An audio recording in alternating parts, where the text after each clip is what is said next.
Papatayin ko kayo. Ang tapang. Tingnan natin ha. Ito na. Hinahamon ka ni Duterte. Ako napanood ko sa TV. Hinahamon ako ng barilan. Pakisabi kay Mayor, karangalan ko natanggapin ang kanyang hamon. Alas 9 ng umaga, darating ako dyan sa City Hall.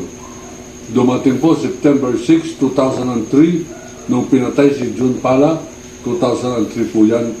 Dumating po ako, maraming witness. Isa po dyan yung mga kasamahan ni Atty. Homobono Agasa na governor ng Misamis City, nandyan po siya sa Davao, at sinulat niya yan. At sinabi niyang may mga witnesses na mga taga-media kung ano nangyari. Hindi sumipot ang tatay ni Baste. Pinindyan ako. Ano pa man, okay lang. Nanalo po ako sa duelo by reason of default. Hindi dumating ang kalaban. Hindi ka pala dumating eh. Please follow my Facebook page, comment, like, and share, and subscribe to my YouTube channel, Stories of Uncle Paeng. Thank you very much.